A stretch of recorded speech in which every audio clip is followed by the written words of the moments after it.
Good morning. Welcome to today's message. A little late this morning. I was out late fishing last night, so I slept in, but kind of changed my plans a little bit, but got to get that rest.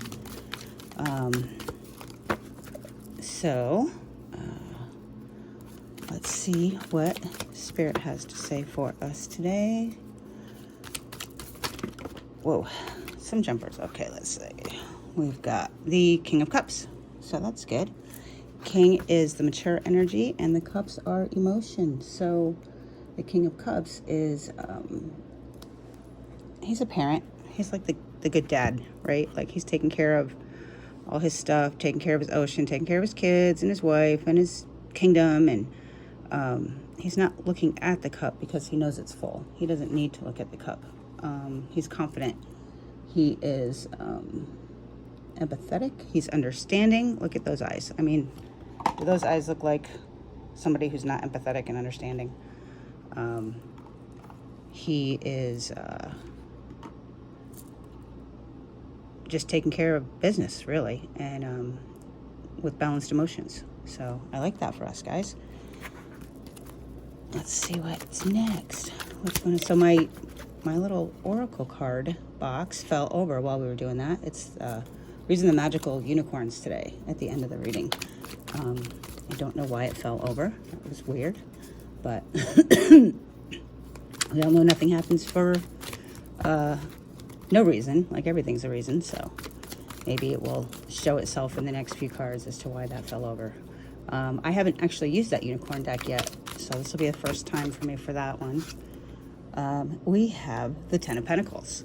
I love it, guys. Awesome. I mean, this is ancestors. This is, could be, a lot of people look at this as, excuse me, an inheritance card, because you can see the ancestors behind in the card.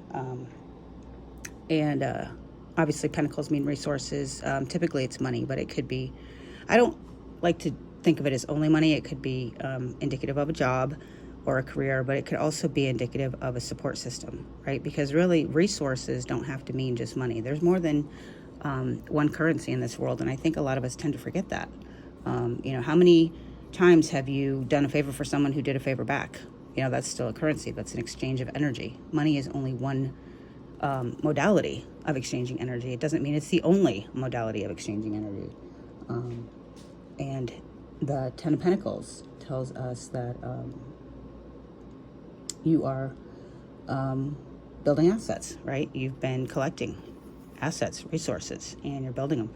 So you're either creating a legacy to leave to your descendants, an inheritance that you can pass down, or one has been left to you, but likely it's both. And it doesn't necessarily mean, wills and inheritances and money, etc. It could mean the resources that are left to you from your skill set, right?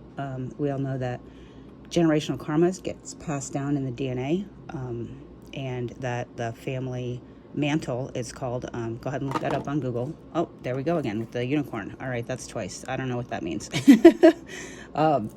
But the mantle of the family is usually the one who, all right, we're not putting that back up, is the family member who decides that they are going to clear as much generational and family karma as they can.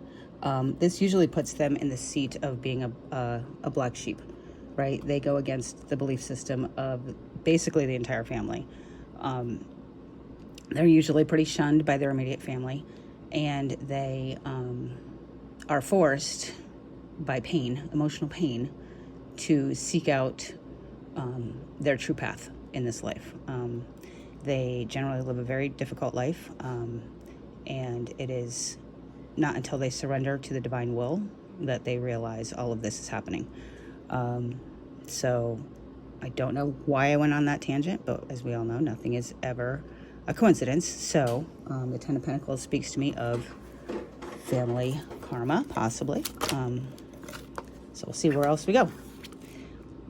Then we have the Queen of Pentacles, again with the resources, right? So a progression there. We went from the 10 to the Queen. We skipped over the child and teenager and went right to the mom. So the mom, if you think about a mom, how nurturing and loving and creative and playful she is as opposed to the dad who is, he's logic, right? He's logic and discipline, and mom is more the, when I skin my knee, I want to go to mom, but when I need to get shit done, I go to dad. And I don't mean that against mom. I know there's a lot of moms out there that are very good dads. I was one of them.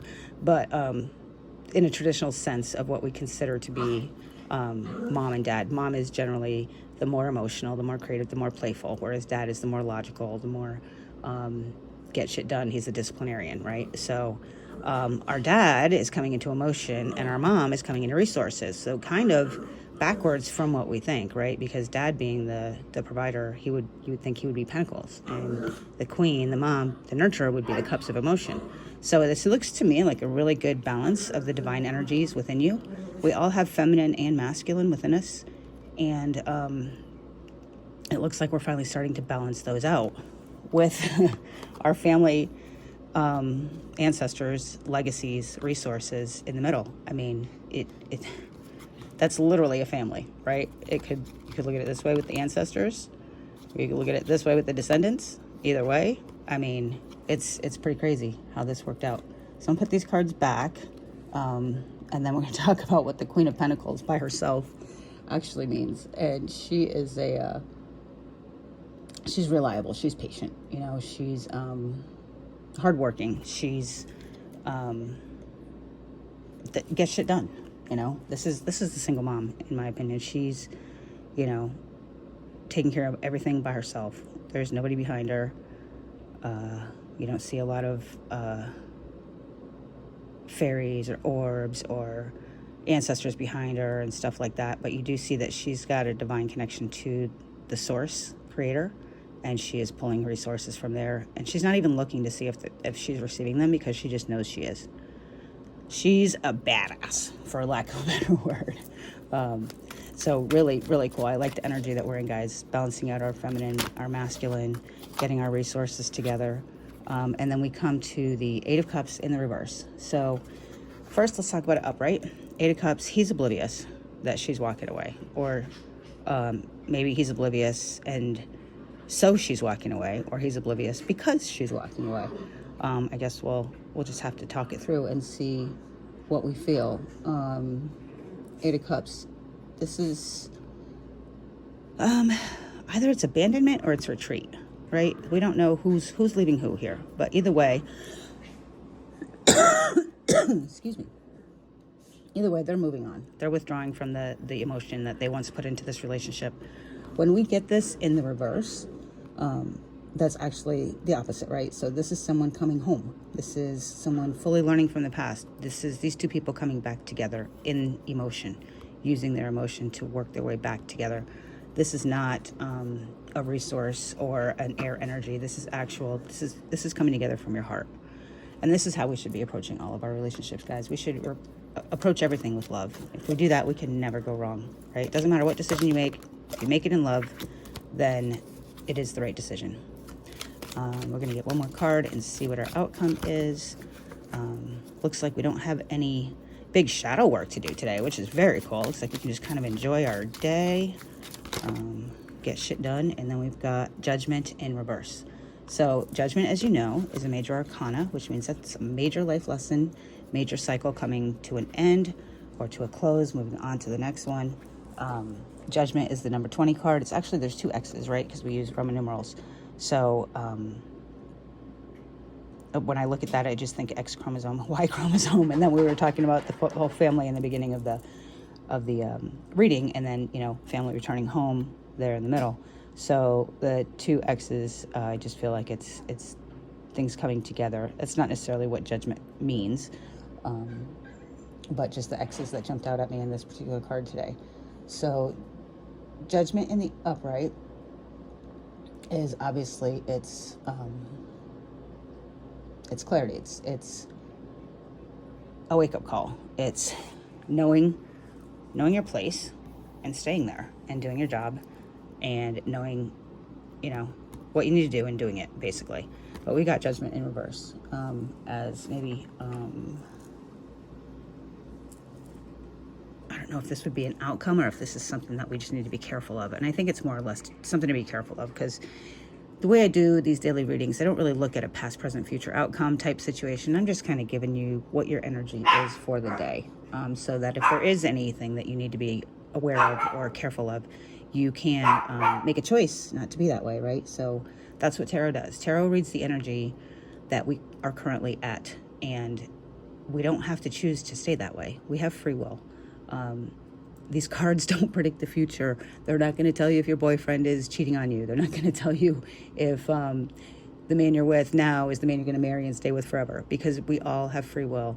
And especially when you get other people involved, there's no way that any cards or energy can predict the free will of somebody else. So I just look at these readings as a way to put yourself in check, see where you're at mentally, see what maybe shadow work you need to do, see what you need to be mindful throughout the day, something you need to kind of keep an eye on, be aware of. If you know you have to take caution with something, then you are paying a little more closer attention to it.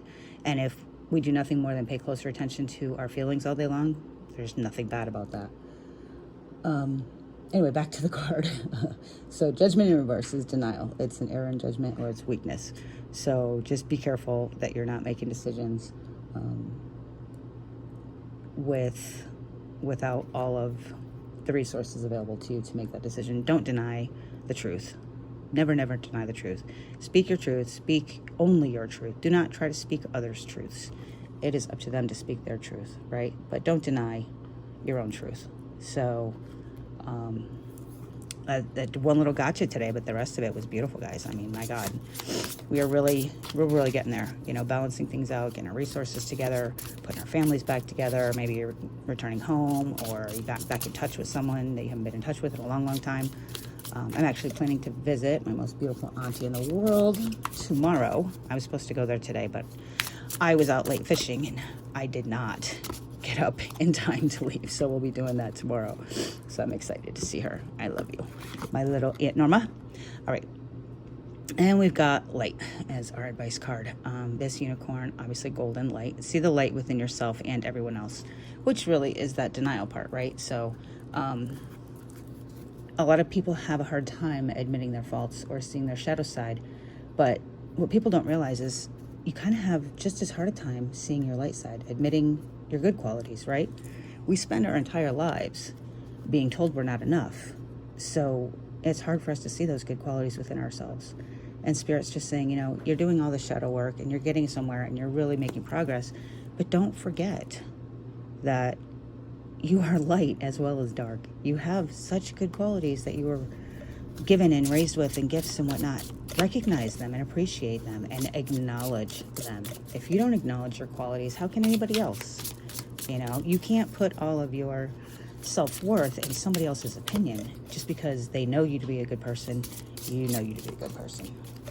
And Spirit's just saying, go ahead and recognize that. It's not egotistical. If it's true, right? I mean, you're not trying to go out there and buy a billboard saying I'm the greatest person in the world, but do have a level of confidence and self-worth that is healthy, and pay attention to the good things too, not just the bad. We can get so lost and caught up in trying to fix what's wrong with us that we don't take the time to appreciate what's right with us. So maybe let's do that. Do we have any more advice for today? That's too much. Any more advice for today? Any more? That might be it for today, guys. I don't feel like another one's coming. We'll give it 2 more. No, yeah, I think that's plenty. I mean, I don't know what you can say after that. Appreciate yourselves, guys. Remember, you are enough, and you deserve love just because you're you, not because you've done anything for it. And that starts with you. So love yourselves. All right, guys, I will talk to you in the morning.